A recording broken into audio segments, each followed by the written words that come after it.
Memoria histórica del cartel de Medellín es porque soy la memoria histórica. Es una persona aterradora. A mí me fascina que me busquen para entrevistar.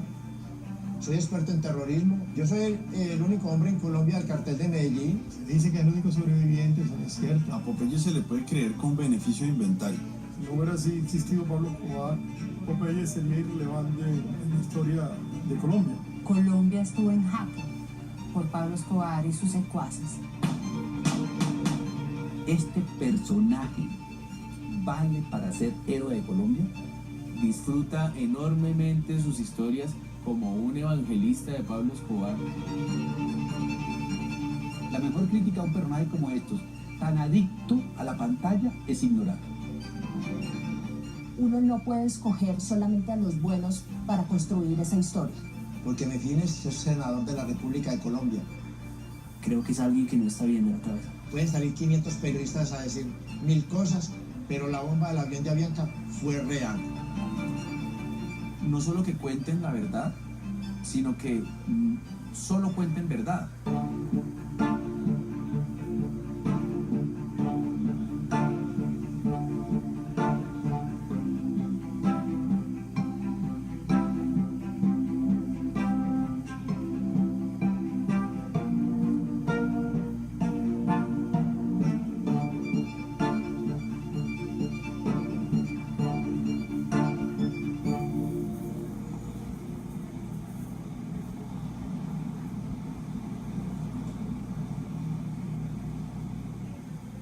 Medellín es conocida y respetada en el mundo por Pablo Emilio Escobar Gaviria.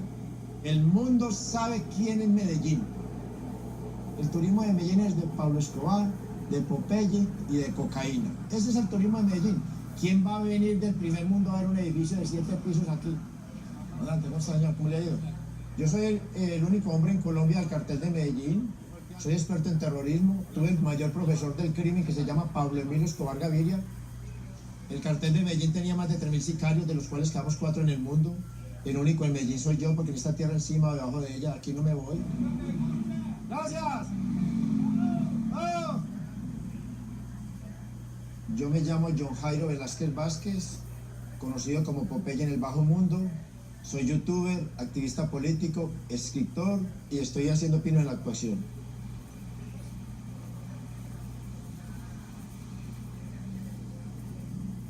Soy un guerrero, sobreviví a 23 años, 3 meses en las prisiones más duras de Colombia.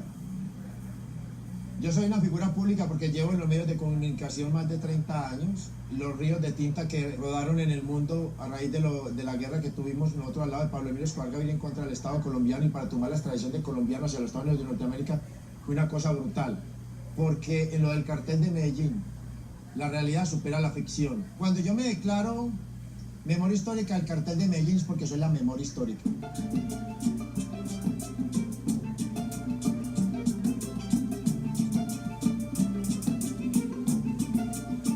El narcotráfico en Colombia se inicia ya de manera significativa en los años 70 con la bonanza marimbera. Fue prácticamente el resultado de unos gringos que llegaron a Colombia a buscar marihuana, a buscar la Santa Marta Gold, y eso fue aprovechado por familias samarias y por gente de La Guajira para embarcarse en esta bonanza.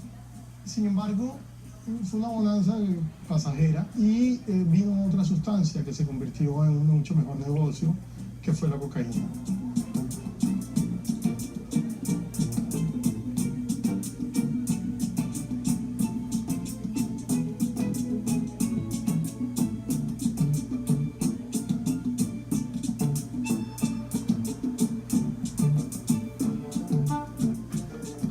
Al principio lo vio como algo más bien anecdótico, pues había ahora unos nuevos ricos, inmensamente ricos. Usted tiene mucho dinero, ¿no es cierto? Bueno, yo creo que esa es una pregunta muy personal, es algo muy íntimo, pero de todas maneras quien esté interesado en saber en qué cantidad de dinero tiene el señor Pablo Escobar, lo puede investigar en la Administración de Impuestos Nacionales o en la Administración de Hacienda. Queremos mucho a Colombia, la amamos y por eso nosotros nos gusta invertir mucho en Colombia porque no como otras personas que le están llevando los capitales para otra parte. Nosotros queremos a Colombia y queremos que Colombia siga grande. Cuando Pablo Escobar se volvió figura, al comienzo el tipo era celebrado. El Atlético Nacional se volvió grande gracias a Pablo Escobar. Las nuevas reinas de belleza nacieron en el narcotráfico, cuando el reinado nacional de belleza se volvió identidad nacional. Los políticos colombianos comenzaron a mostrar su poder con el narco. Los ricos de este país le vendieron casas, pinturas, muebles, negocios a los narcos. Era un país inicialmente pues que convivía con la mafia, porque la mafia estaba comprando propiedades, trayendo dinero al país, automóviles de lujo. Se empezó a ver cierto esplendor. El propio López Michelsen creó la ventanilla siniestra durante los años 70. La ventanilla siniestra era una institución del gobierno en que se podía cambiar los dólares obtenidos en el exterior sin muchas preguntas, y obviamente se utilizó para un lavado encubierto desde el mismo gobierno, y con eso se resolvió el problema de la balanza de pagos. El más grave problema es el económico y por ende el social, que sirve de caldo de cultivo a la inconformidad armada.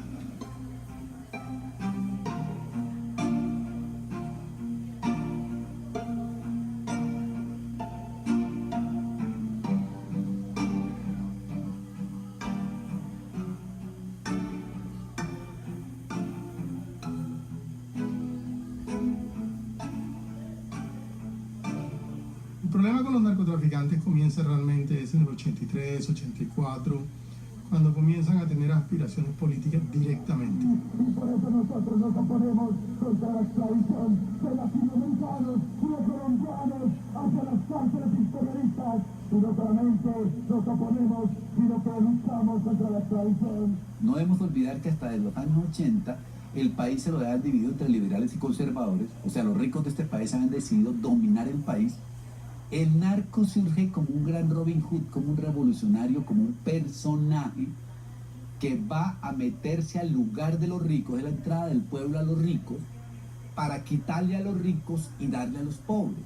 Se creó un Robin Hood antioqueño, de ninguna manera, pero de todas maneras es un calificativo que resulta bastante interesante, porque quienes conocen la historia de Robin Hood saben perfectamente que luchó y que salió en la defensa de las clases populares.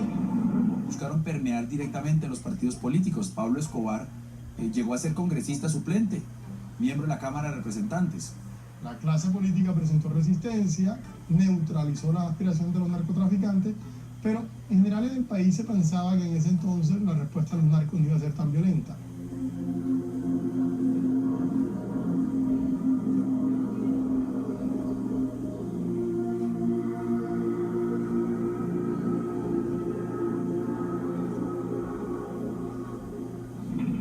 Quiero informar a la opinión pública que el señor ministro de Justicia tiene un plazo de 24 horas para que presente las pruebas concretas de la sindicación que me hizo en el día de ayer en la Cámara de Representantes. Se trata de una escalada del narcotráfico que hoy busca la salida de un ministro del gabinete porque lo considera incómodo para sus avientos siniestros. La primera vez en mi vida que yo oí hablar del narcotráfico, de los narcotraficantes, de los sicarios, fue en abril del 84, cuando asesinaron a Rodrigo Lara Bonilla. Fue como uno de los primeros magnicidios que hubo en Colombia, perpetrado por el cartel de Medellín, por los narcotraficantes. Me impactó profundamente, yo tenía 10 años. Más adelante, mi papá es víctima de un atentado del que milagrosamente sale ileso. Yo creo que para la inmensa mayoría de los colombianos hasta ese momento, los carteles eran algo ajeno, los carteles de la droga eran algo relativamente lejano. Para mí se convirtieron en el eje central de mi vida, pues nos tocó prácticamente ir al exilio por cuenta de esta violencia narcotraficante. La violencia propia del narcotráfico le llegó muy de cerca a la gente que vivía en las ciudades. Con el conflicto armado pasó que en una instancia, en un momento determinado, pudimos separar al país que vivía inmerso en el conflicto armado y aquel que estaba inmune y que casi que se atrincheraba en las grandes ciudades, rodeado de seguridad y tratando de protegerse de este asunto. acaba de estallar un poderoso artefacto.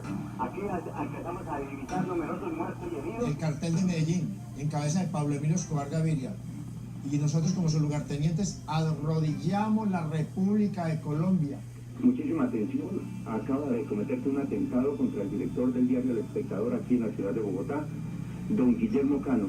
En el momento en que él salía... Atención, Caracol está en capacidad de informar al país que fue encontrado sin vida el Procurador General de la Nación, Carlos Mauro Hoyos. Yo planeé el secuestro y asesinato del procurador Carlos Mauro Hoyos. Yo lo ejecuto, lo secuestro y lo ejecuto.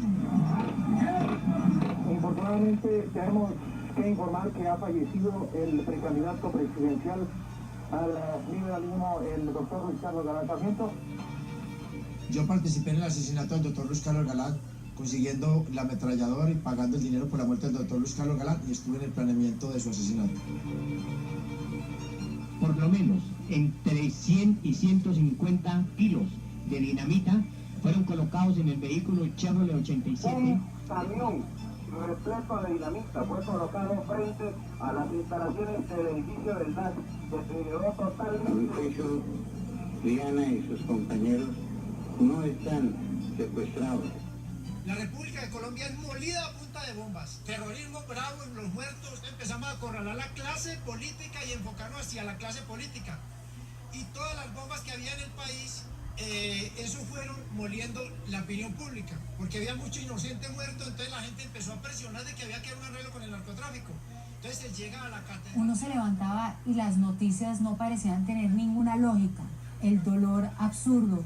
Todos los días, yo me acuerdo, yo tenía 16 años, 17 años, ponían bombas y era absolutamente normal uno esperar el siguiente totazo. Ponían, mataban, asesinaban, secuestraban, volaban aviones. Me salí y miré cuando vi la llamarada, solamente se veía el tabaco del avión que incendiado. 7 de la mañana y nos enteramos pues de una bomba, un avión que cayó, que explotó. Pues realmente en esa época era algo medio normal, ¿no? Cada mes estaba sucediendo esto. Nos habíamos despedido de mi papá, iba a dictar unas conferencias a Cali, pues nunca nos imaginamos que esto iba a pasar. Qué increíble que un avión explotara en el aire y era un acto terrorista simplemente para supuestamente atentar en contra de un político.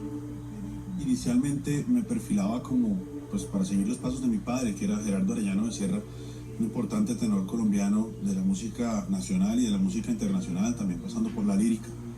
Pero desafortunadamente cosas como estas tan violentas que hemos sufrido, en el caso nuestro, la voladura de este avión donde pereció mi padre, pues hacen que la vida cambie y que los rumbos tomen otro destino.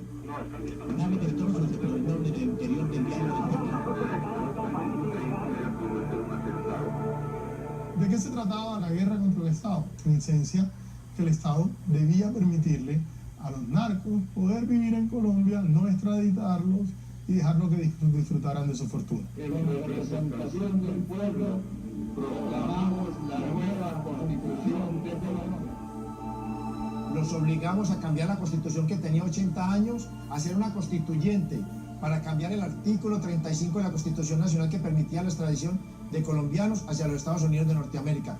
Los obligamos a hacer una cárcel para nosotros. Desactivaban bombas en centros comerciales, desactivaban bombas cerca de colegios. Todos los colegios, y se lo recordará la gente de esta generación, tenían simulacros constantes de qué hacer en caso de bomba. Eso es lo que sucede durante una guerra.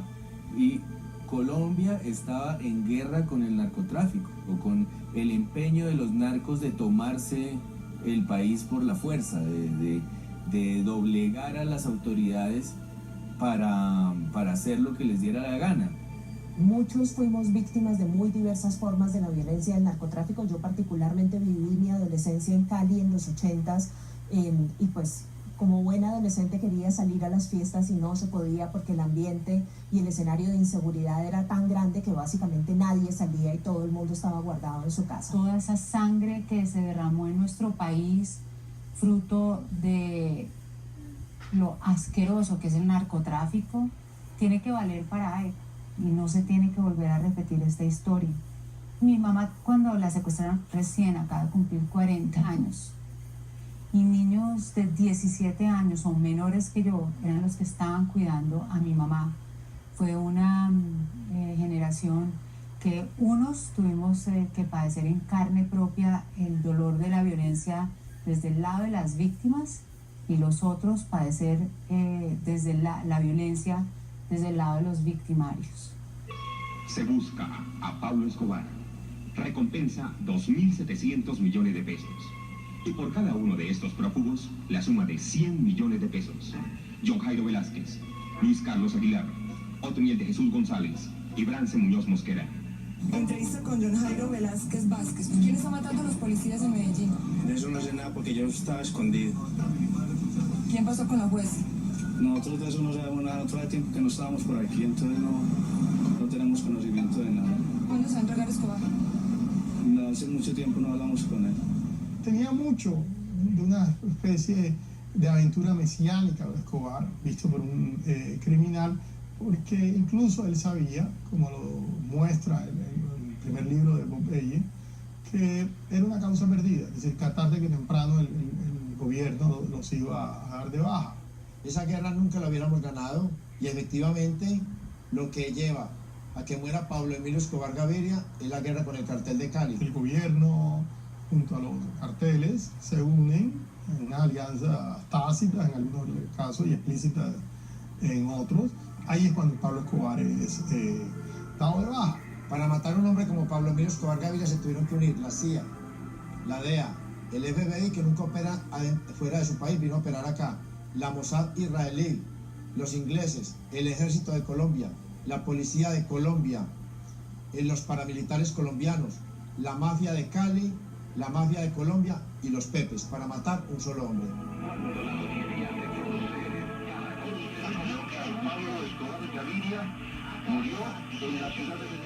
Para mí Pablo Emilio Escobar Gaviria es un héroe. ¿Y yo qué soy? Un villano. Mire, soy un hombre creyente, era joven. Cuando yo vi a Pablo Emilio Escobar Gaviria, si no hubiera aparecido Dios y Pablo Escobar, yo me voy con Pablo Escobar. Pablo Escobar Gaviria para nosotros no era un papá, el patrón, un tío, el jefe, no, era una religión. La prueba es que a Pablo Emilio Escobar Gaviria ninguno de nosotros lo entregó a las autoridades.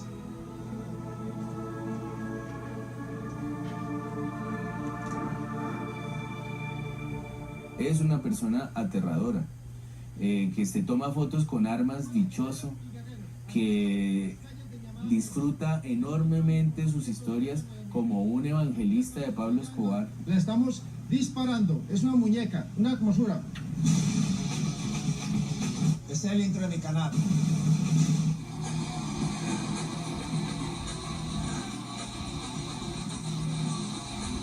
Cuando salgo de la prisión, se me cierran todas las puertas, no hay ninguna posibilidad para mí.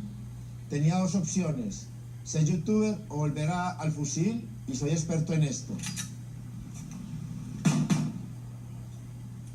Tengo una arma muy poderosa, no es un fusil. Tengo Twitter, tengo Facebook, tengo Instagram y tengo YouTube. El que me falte respeto a mí en las calles, me quedo callado, vengo, me siento a mi canal y lo jodo.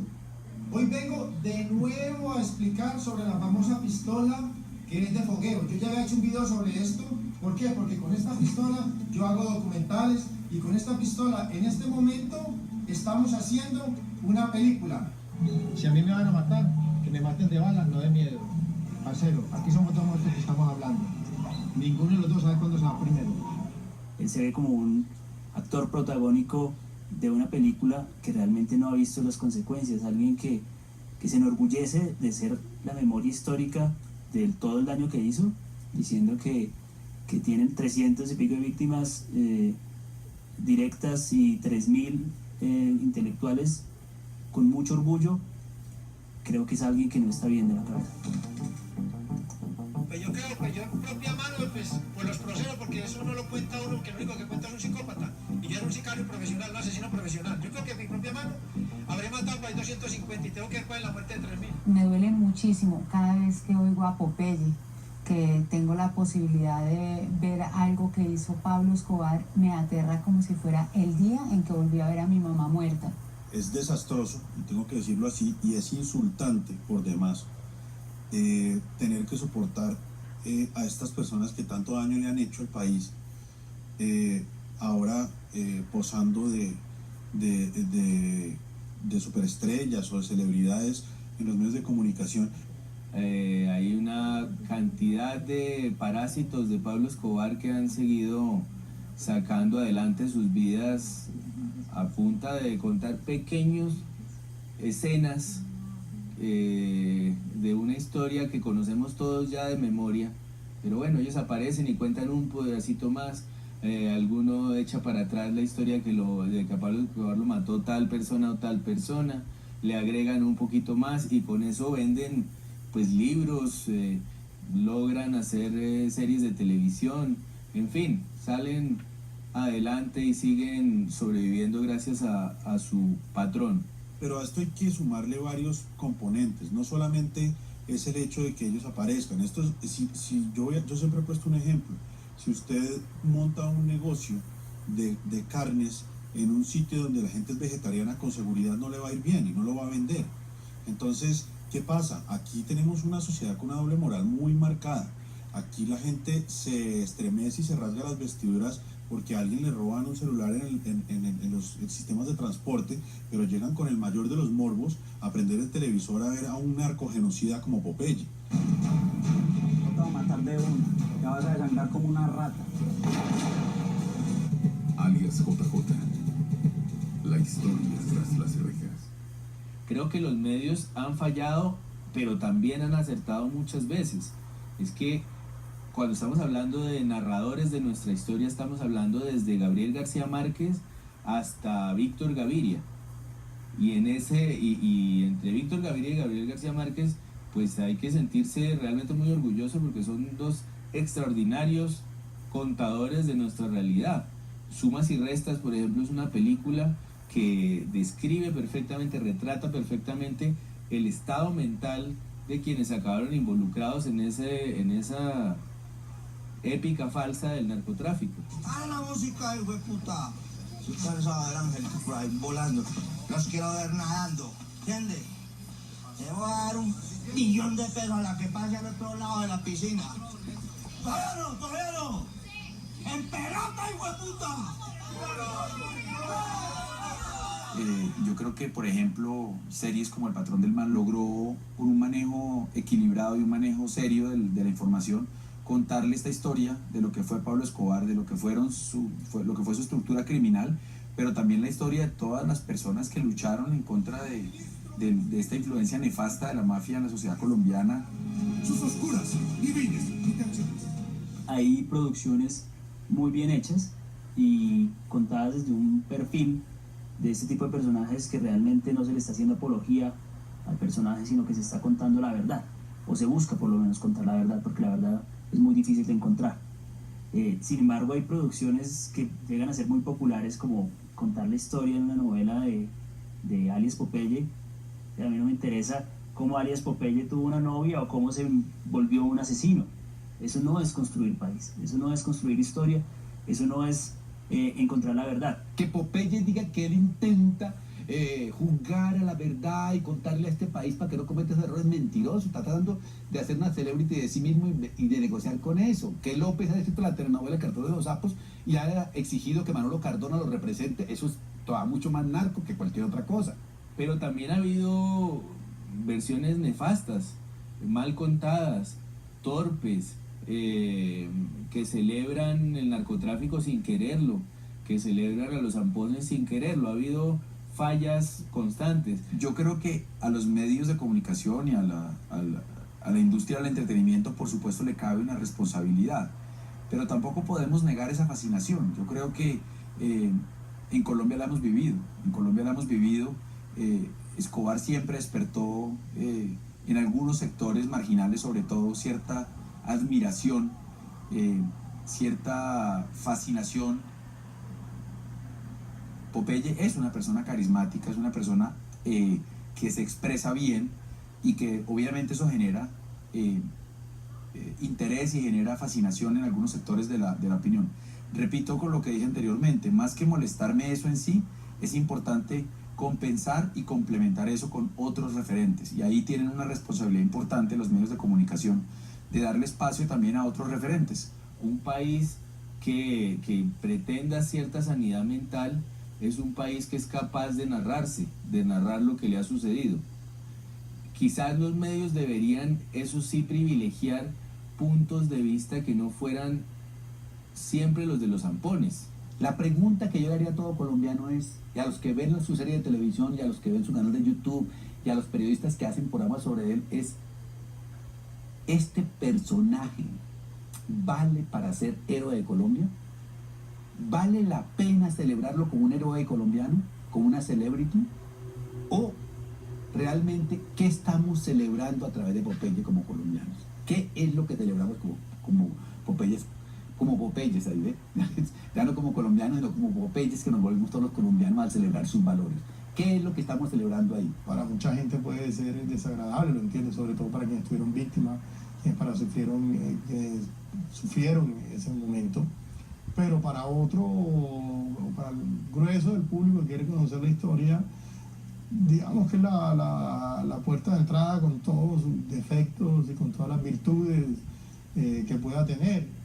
El hecho de que busquen siempre ese protagonismo, pues porque obviamente todos los medios están dirigiéndose a sus declaraciones, él lo ve como una oportunidad económica, una oportunidad protagónica. Las confesiones de Popeye. Donde trabaja en secreto, en los últimos detalles, alias Popeye, sicarios del cártel de Medellín. Mire, lo voy a hacer muy claritico. A mí me fascina que me busquen para entrevistarme, porque me fascina la fama, y a mí me gusta venderme, porque yo estoy buscando toda esta plataforma para un fin. Yo quiero ser político. Y yo no quiero sacar 60.000 millones de pesos que me los dio un contratista, que es la mafia de ahora, o de Brecht. Y después el contratista toque mi puerta en el Senado y me diga: venga papito, con Popeyito, que necesitamos este contrato. No, yo me quiero vender así, porque mi fin es ser senador de la República de Colombia, para darle una bofetada a los políticos de Colombia, porque eso va a ser grave. Que una rata, una porquería, un asesino como Popeye sea senador de la República de Colombia.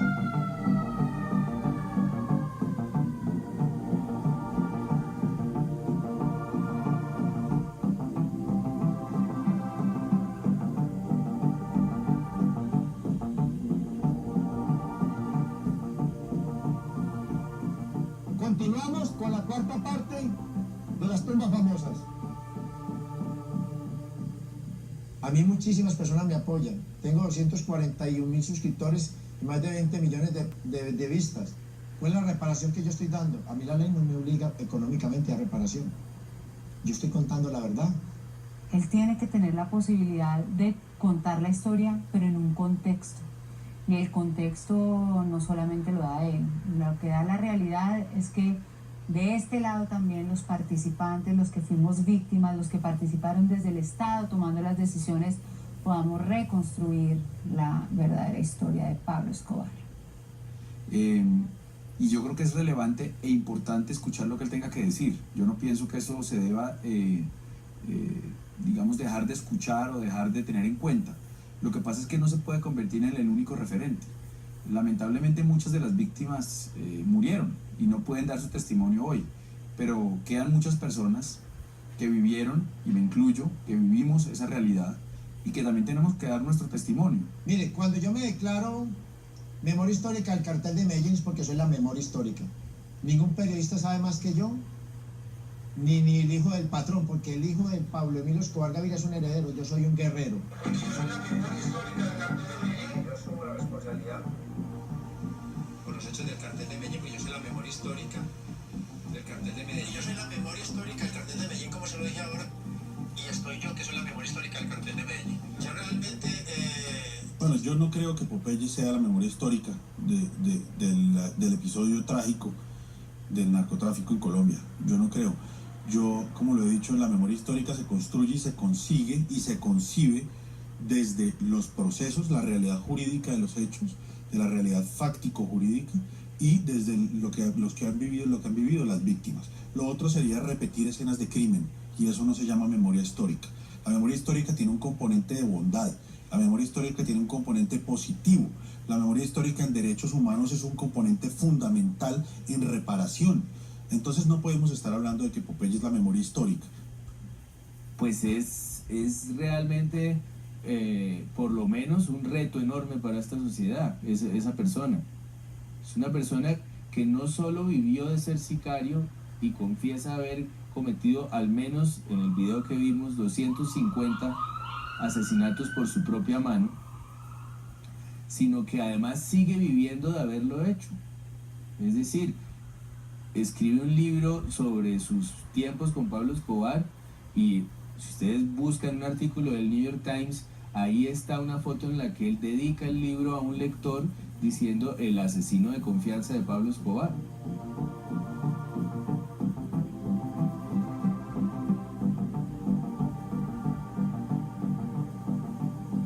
Yo estoy en YouTube, hice mi trabajo, tengo más de 100.000 suscriptores, ahorita voy por mi botón de oro y ellos me lo entregan a mí.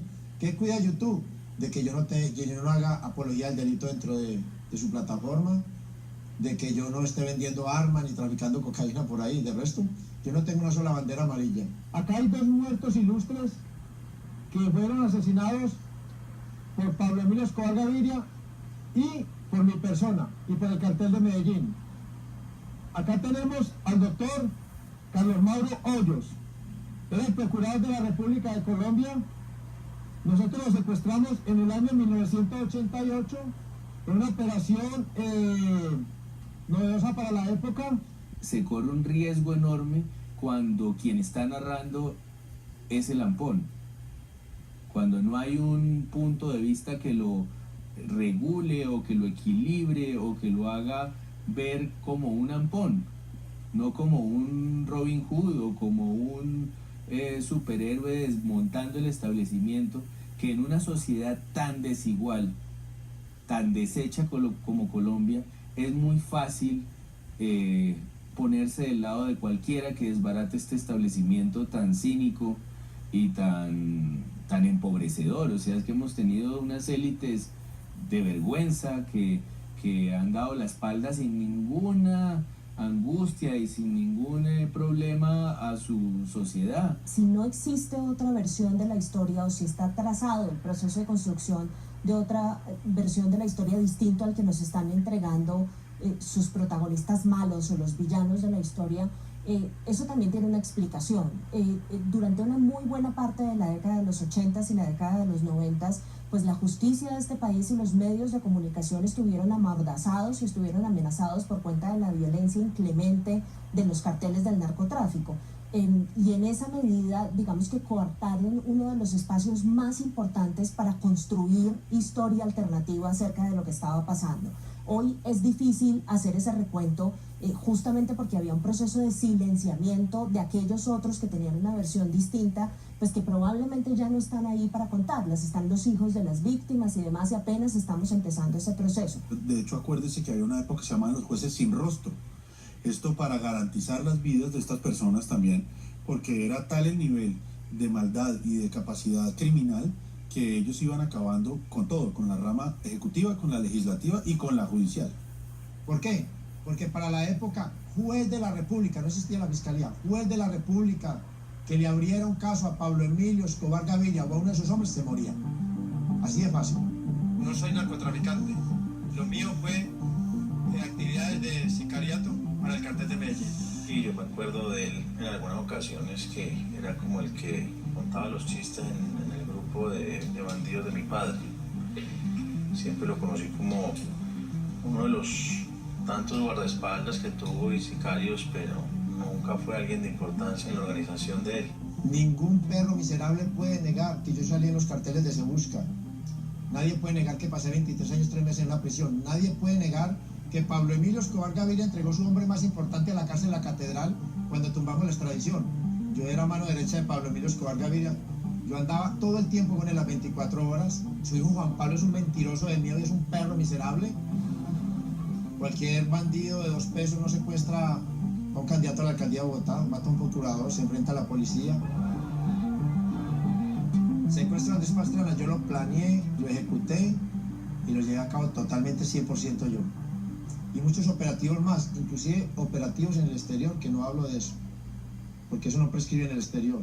Yo los hacía. Siempre hay que tener en cuenta que estos personajes están justamente en el proceso de construirse y de pasar a la posteridad como la gente que ha sido capaz de saltarse el Estado de Derecho y de pasarse por la faja las reglas del juego. En la medida en que lo exageren más, pues más posibilidad tienen de pasar a la posteridad construyendo este tipo de historias, y es por eso que todos tenemos que escuchar, pero no necesariamente tenemos que asumir que esto hace parte del proceso de construcción de verdad, sin más ni más. Pero no solo se trata de venir a plantar en este día los 1000 árboles. Bueno, Popeye es un personaje importante en la vida que existió Pablo Escobar. Si no hubiera así existido Pablo Escobar, Popeye sería irrelevante en la historia de Colombia. Y eso es lo que él ha sabido explotar. Es cierto que Popeye nunca tuvo el control, por ejemplo, de barrios enteros, como tuvieron otros sicarios de Pablo Escobar, lo que los hizo mucho más valiosos durante la guerra contra el Estado. Pero Popeye, por su cercanía a Pablo Escobar, por estar todo el día con él, así fuera como secretario, tuvo acceso a una información importante. Y tiene otra ventaja, que es una gran capacidad histriónica y una gran capacidad narrativa. Se dice que es el único sobreviviente, eso no es cierto. Hay bastantes sobrevivientes de la época de los 80 que conocen la historia. Esos no quieren hablar, no quieren recordar lo que pasó. Y seguramente tampoco tienen el talento para poder narrar esa parte de la historia.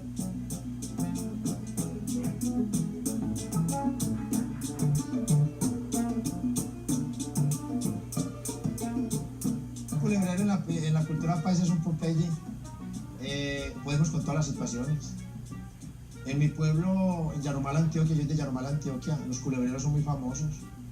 Allí llegan los culebreros, por ejemplo, y tienden una culebra mueca y la ponen ahí y colocan una crema de cebo y la ponen ahí y la empiezan a vender a 10.000 pesos. Y entonces empieza ahí el culebrero: mira, aquí donde usted me ve, yo tengo 3.500 años porque uso esta crema todos los días. Y llega un campesino y le pregunta al payaso que está haciendo el ruedo ahí, y oiga, señor, ese culebrero sí tiene 3.500 años con esa crema.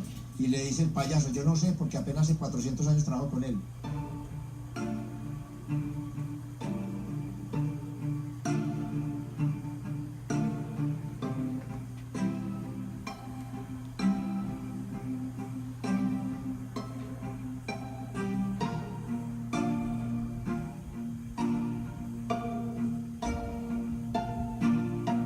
Sí, la revista Semana dice que yo ingresé en el 89 al cartel de Medellín. Mentiras. Yo no vi a ninguno de la revista Semana, al señor Felipe López conmigo ahí. Son puras mentiras, un ataque que me lo hizo Gloria Congote, una periodista de la revista Semana. Salieron con un poco de estupideces. Yo estaba dentro de prisión. Todas las imprecisiones del libro me la echaron a mí. Y yo le conté la historia a Astrid Legarde y ella lo escribió. Nosotros podríamos decir que tal o X suceso narrado por Popeye no fue así, pero igual lo que sucedió en la realidad es tan sorprendente, tan arrasador, tan abrumador, que no me preocuparía tanto por eso. Es decir, nosotros tuvimos una constitución que se hizo para cumplir las exigencias de los narcotraficantes, tuvimos una serie de intervención de las agencias como la DEA y la CIA en Colombia para cazar a los narcotraficantes. Tuvimos una ciudad que tuvo más de 7.000 muertos en un año, asesinatos, donde en los barrios la policía no podía entrar y se entraba era a agarrarse a fusil con los jóvenes del barrio. Entonces, eso de por sí es lo suficientemente sorprendente como para centrarse en la precisión de ciertos casos de Popeye. Ahora, yo entiendo que para algunos personajes en particular puede ser sumamente incómodo porque los deja muy mal ante la historia y serían casos concretos. La mujer de Juan Pablo salió a decir que iba a matar a los que mataban el papá y le pusieron un micrófono y se despachó un bruto de estos, porque él es violento, porque él ha sido bandido. Él ahorita figura como Gandhi, un Gandhi gordo, ¿sí me entiende? Y entonces, pero él es violento y ha participado en homicidios del capitán Posada de la policía, ha participado en torturas y todo, siendo un niño. Ella está hablando de un hecho en el cual él no tuvo ningún tipo de participación y no puede opinar siquiera. ¿Por qué? Porque él estaba detenido hacía más de 2 meses en la cárcel de Itagüí cuando ocurrieron los hechos. Mi papá no era un hombre que le fuera informando a toda su gente qué era lo que hacía y cuáles eran sus ideas. No le informaba a su hijo ni a sus amigos. Le iba a informar a una persona que no tenía importancia para la organización. Para mí el tema queda ahí, porque cuando uno es testigo de lo que vio y de donde estuvo y donde escuchó, pero uno no es testigo porque se inventa ser testigo. Yo nunca dije que estuve al lado de Juan Pablo cuando él mató con el patrón al capitán Posada, cuando él participó ahí. Yo fui muy claritico. Estando yo en prisión en la cárcel nacional Modelo, me llegó una carta de mi patrón, de Pablo Emilio Escobar Gaviria, con la letra de él, y me dice, Pope, con usted hay un tipo ahí que va a declarar contra Juan Pablo. Dele un dinero, cuadre como sea, porque la declaración es mañana. Y esto lo va a perjudicar a él para salir del país. Él era un menor de edad. Jurídicamente no le pasaba nada, pero para salir del país era un problema. Yo voy donde el tipo, hablo con él me pide $100.000, yo le doy $50.000 de mi dinero, lo cuadro y al otro día él cambia la versión, para no perjudicar al hijo del patrón. Pero este miserable estuvo ahí. Y yo sí estuve cuando él tenía 12 años, porque cuando tenía 16 años que matan al patrón, cuando él iba con nosotros y era feliz como nosotros, cogíamos gente del cartel de Cali y los pelábamos con agua caliente, y él era feliz y le gustaba, porque el patrón quería que él fuera bandido. Explotó en el aire a las 7:19 de la mañana, 4 minutos después de decolar de la puente aéreo de Bogotá. Nosotros tratamos de matar al presidente, al candidato César Gaviria Trujillo varias veces. Inclusive lo íbamos a atacar en Pereira, con el bus bomba que colocamos en el DAS. Pero había sido brutal las víctimas colaterales de ese atentado. Entonces el patrón se abstiene de esto. Ahora en el video Popeye decía que el patrón se contenía cuando pensaba que iba a haber muchos daños colaterales. Ninguna de esas bombas dejó más que sangre y violencia y daños colaterales inocentes regados en el suelo, literalmente. A Popeye se le puede creer con beneficio de inventario, es decir, con ciertas reservas. Sí es claro para mucha gente que Popeye habla un poco de más y que incurre en contradicciones. Yo en el avión de Avianca no participé, pero yo vi que Pablo Escobar lo organizó, vi que Carlos pidió plata, porque yo manejaba la plata de los extraitables. Ese dinero se llevó para montar la bomba, yo entregué la plata, eso es para montar la bomba al avión, que no sé qué, todo eso yo ya pagué por eso. Quien dice, nosotros fuimos, yo estuve en la bodega donde armaron el explosivo del avión, para poner el ejemplo del avión, llevé una plata, participé, y después dice que no tuvo nada que ver, y después dice que pagó por eso. Entonces ahí encontramos una serie de mentiras, o por lo menos de desaciertos entre una realidad y otra realidad aparente que él expresa.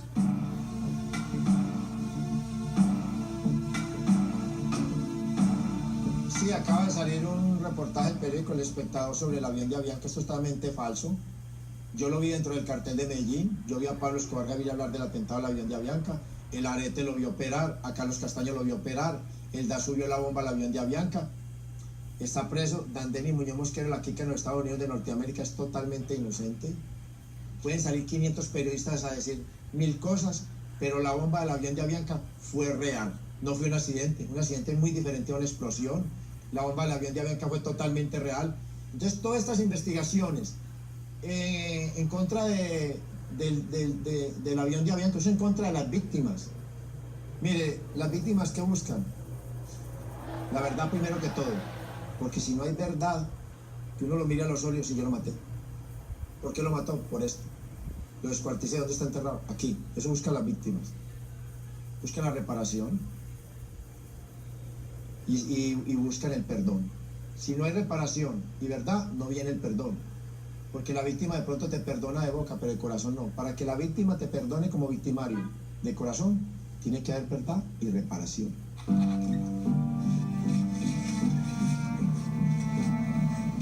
Sea una gran oradora, no porque aspire al favor de los votos de ustedes, porque quiero decirles que este gran esfuerzo que ustedes han realizado... Pues no tengo mecanismos para juzgarlo si él está arrepentido o no. Lo que sí sé es que le corre jugo de mora por las venas. Yo siempre hablo con la verdad, y la verdad es mejor cruda.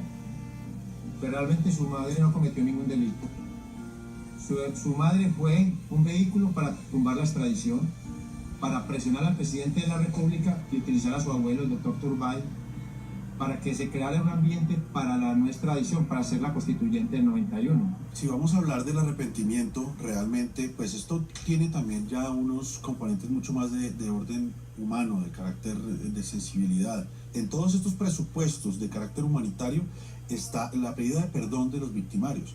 pero es una pedida de perdón que tiene que ser, repito, coherente. No es salir a decir, oiga, lo siento mucho por haberle matado a su papá, pero a mí no me importaba su papá, porque así me lo dijo en un documental cara a cara.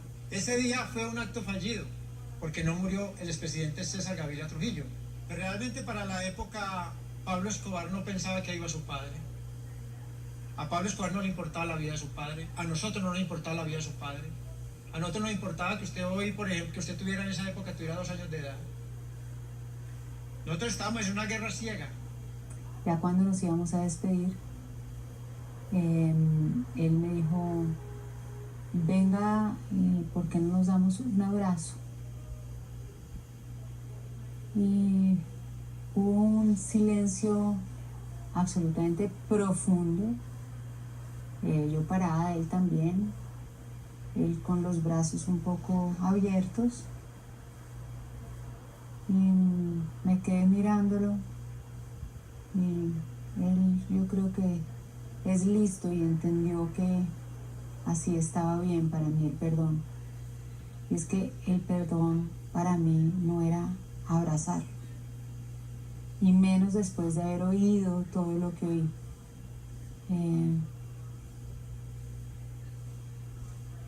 Y no me arrepiento de haberlo conocido, no me arrepiento de haber oído todo lo doloroso que fueron esos meses para mi mamá.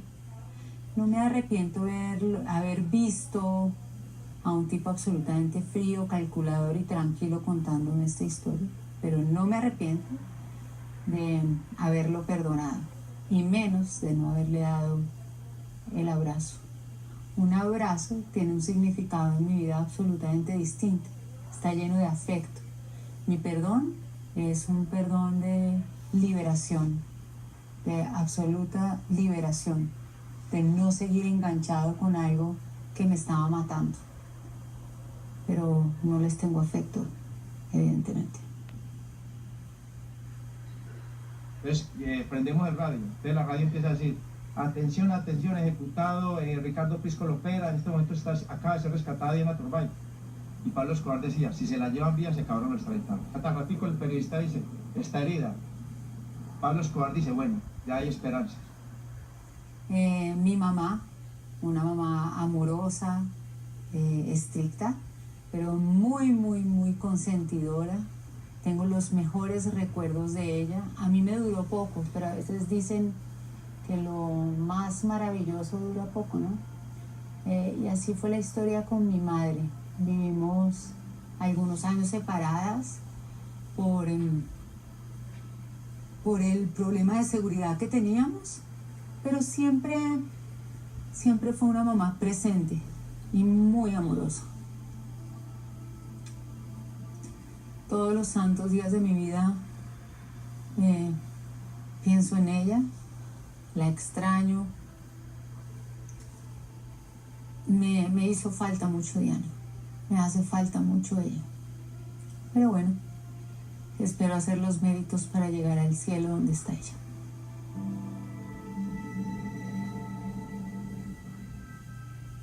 Hoy en día es impensable que un capo del narcotráfico ponga en jaque a Colombia como lo lograba Pablo Escobar.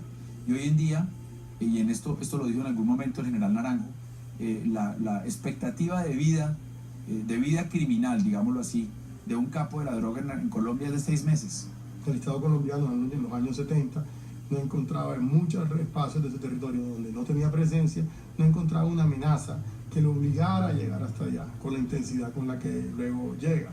Tuvo que venir una guerra, tuvo que venir todo el problema del narcotráfico para que cumpliera sus obligaciones. Aunque Colombia no está libre de violencia, hoy las cosas son absolutamente distintas. Yo creo que ese fue un momento absolutamente particular, especial, y que dejó mucho dolor en Colombia. Yo creo que hay una deuda que tienen estas personas que le ocasionaron tanto dolor, tanta violencia a Colombia, de decir toda la verdad, solo la verdad, sobre los hechos que les constan y que ayuden, repito, a esclarecer esos hechos y a asegurarse que estos hechos no se repitan. Cuando uno está en el proceso de construir historia, sea historia oficial o sea la historia que se construye como sociedad, uno no puede escoger solamente a los buenos para construir esa historia. Uno quisiera tener una versión purificada y una versión aséptica de lo que ha sido el proceso, digamos, de construcción de las instituciones en este país y nuestra historia, pero desafortunadamente no es así. Y no es así ni en Colombia ni es en ninguna parte. En cualquier historia siempre hay buenos y hay malos. Hoy en día tengo el amor de las personas en la calle, tengo el amor de YouTube, tengo el amor de muchas personas en Twitter, tengo el amor de muchas personas en Facebook y en Instagram. Y ese amor me ha sensibilizado. La gente es chévere conmigo en la calle, me regalan helado, se toman fotos conmigo, pasan en los carros y me quitan Popeye, ánimo, vamos para adelante. Y todo esto me ha sensibilizado, y hoy en día estoy arrepentido. El silencio y la invisibilidad es lo que un personaje como esto requiere, necesita, y que un país como Colombia también requiere y necesita. Pero me parecería interesante pensar lo que hacemos de Popeye y por qué lo hemos convertido en lo que es. El problema de Popeye en sí, el problema es más bien que la sociedad colombiana tiene que definir cómo va a narrarse, cómo va a ser el proceso de decirse a sí misma por qué ocurrió lo que ocurrió en los 80, qué responsabilidades caben y por qué las cosas salieron como salieron.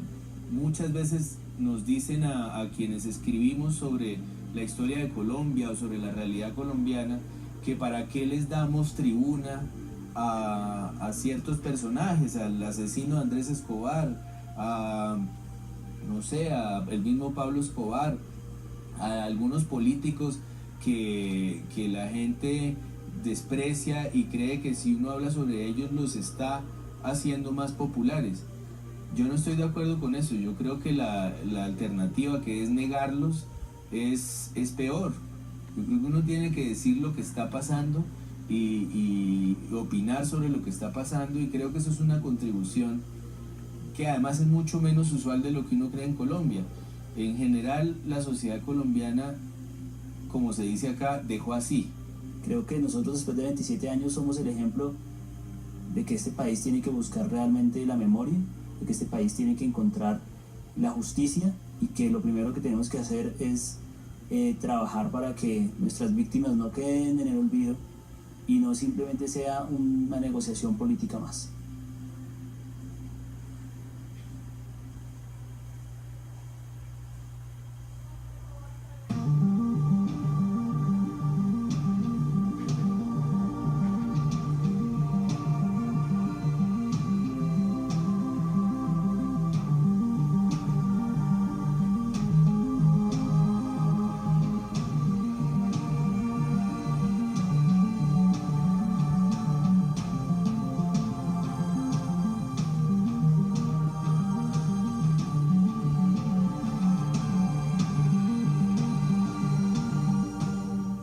Familia de Instagram, YouTube, Facebook y Twitter, caluroso y respetuoso saludo.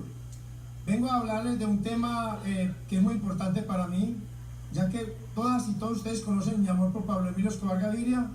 El tema es muy delicado. ¿Por qué? El enfrentamiento que he tenido con Juan Pablo Escobar, el hijo del patrón, ha sido un enfrentamiento muy fuerte. Es un enfrentamiento que ya ha traspasado fronteras, está en Europa, en Estados Unidos, en todas partes. El enfrentamiento está penoso. Yo he tenido un contacto con Juan Pablo, hemos hablado sinceramente, hemos hablado muy cordialmente, en términos muy afectuosos. Yo he reconocido mis errores, Juan Pablo ha reconocido sus errores y hemos tomado una decisión para no dañar la historia del patrón, por la memoria del patrón y por respeto a la familia del patrón, porque la familia del patrón merece respeto. Yo he recibido críticas en mi canal, críticas de personas que me apoyan por estar atacando a la familia del patrón. Al acuerdo que hemos llegado es el siguiente: de mi parte, aquí cesa cualquier ataque verbal en contra de Juan Pablo, de su señora madre, doña María Victoria Henao, de Manuela y de su familia acá en Medellín. Ya esto murió, cero.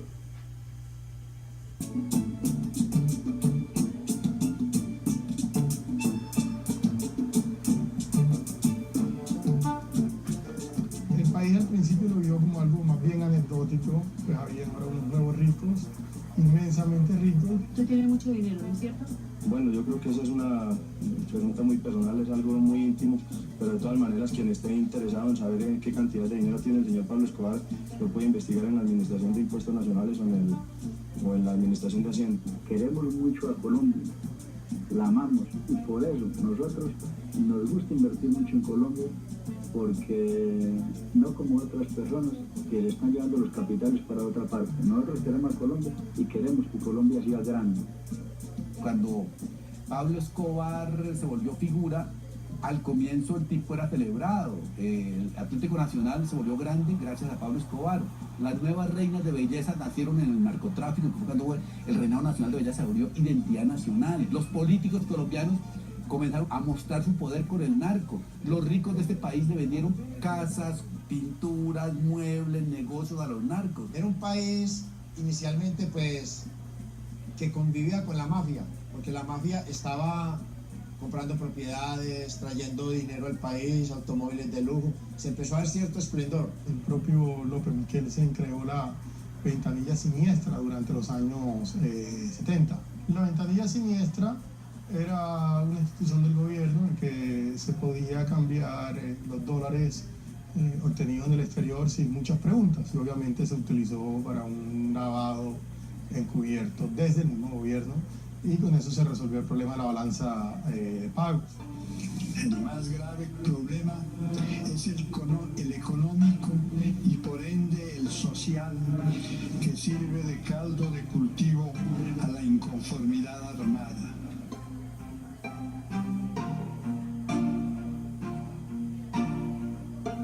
El ministro del gabinete porque lo considera incómodo para sus avientos siniestros.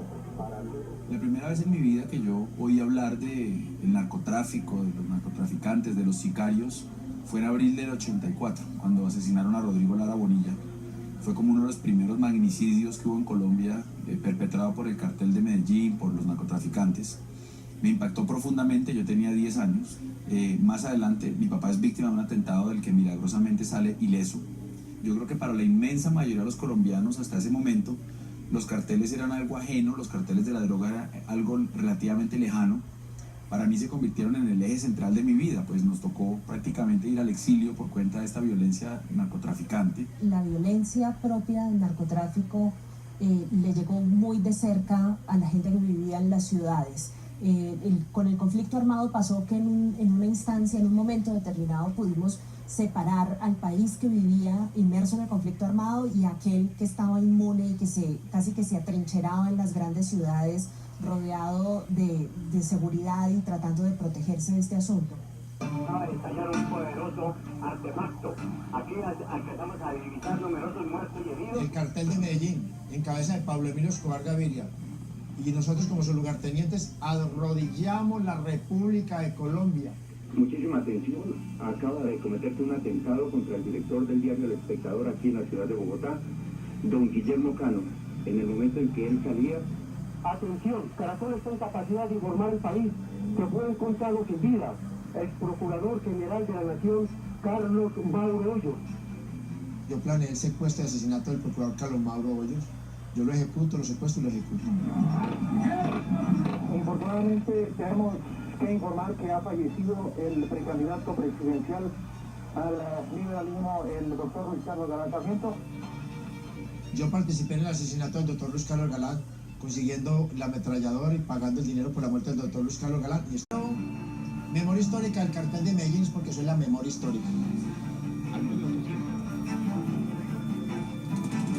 Es una persona aterradora. A mí me fascina que me busquen para entrevistar. Soy experto en terrorismo. Yo soy el único hombre en Colombia del cartel de Medellín. Se dice que es el único sobreviviente, eso no es cierto. A Popeye se le puede creer con beneficio de inventario. Si no hubiera así existido Pablo Escobar, Popeye sería irrelevante en la historia de Colombia. Colombia estuvo en jaque por Pablo Escobar y sus secuaces. Este personaje vale para ser héroe de Colombia. Disfruta enormemente sus historias como un evangelista de Pablo Escobar. La mejor crítica a un personaje como estos, tan adicto a la pantalla, es ignorar. Uno no puede escoger solamente a los buenos para construir esa historia. Porque me fines ser senador de la República de Colombia. Creo que es alguien que no está bien de la cabeza. Pueden salir 500 periodistas a decir 1000 cosas, pero la bomba del avión de Avianca fue real. No solo que cuenten la verdad, sino que solo cuenten verdad.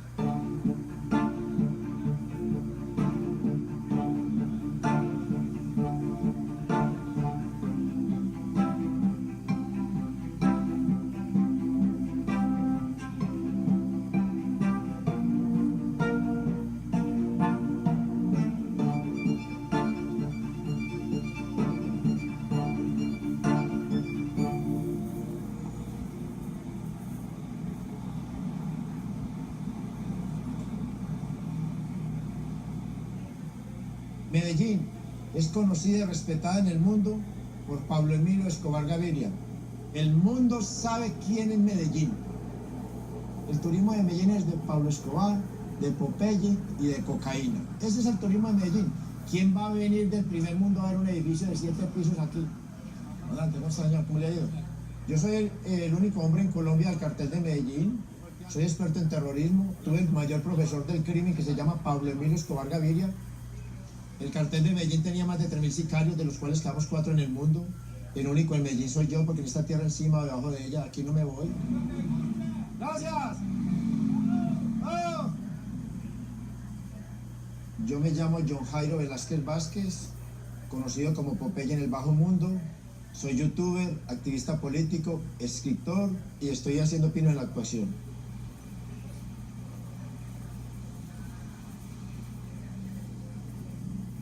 Soy un guerrero, sobreviví a 23 años, 3 meses en las prisiones más duras de Colombia.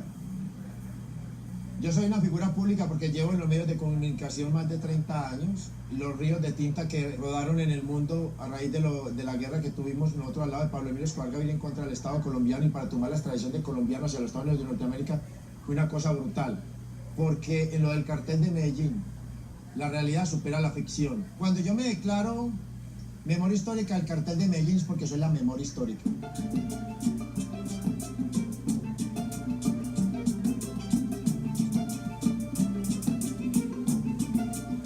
El narcotráfico en Colombia se inicia ya de manera significativa en los años 70 con la bonanza marimbera. Fue prácticamente el resultado de unos gringos que llegaron a Colombia a buscar marihuana, a buscar la Santa Marta Gold, y eso fue aprovechado por familias samarias y por gente de La Guajira para marcarse en esta bonanza. Sin embargo, fue una bonanza pasajera y vino otra sustancia que se convirtió en un mucho mejor negocio, que fue la cocaína.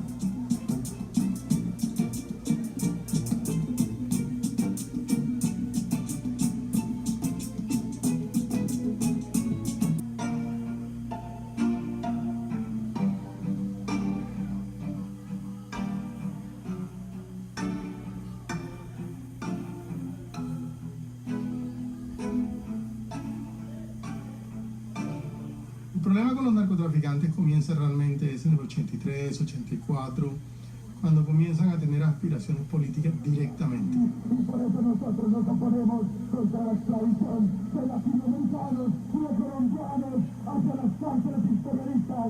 Y no solamente nos oponemos, sino que luchamos contra la esclavización. No debemos olvidar que hasta los años 80 el país se lo había dividido entre liberales y conservadores, o sea, los ricos de este país habían decidido dominar el país. El narco surge como un gran Robin Hood, como un revolucionario, como un personaje que va a meterse al lugar de los ricos, de la entrada del pueblo a los ricos, para quitarle a los ricos y darle a los pobres. Se creó el Robin Hood antioqueño, de ninguna manera, pero de todas maneras es un calificativo que resulta bastante impresionante, porque quienes conocen la historia de Robin Hood saben perfectamente que luchó y que salió en la defensa de las clases populares. Buscaron permear directamente los partidos políticos. Pablo Escobar llegó a ser congresista suplente, miembro de la Cámara de Representantes. La clase política presentó resistencia, neutralizó las aspiraciones de los narcotraficantes, pero en general en el país se pensaba que en ese entonces la respuesta a los narcos no iba a ser tan violenta.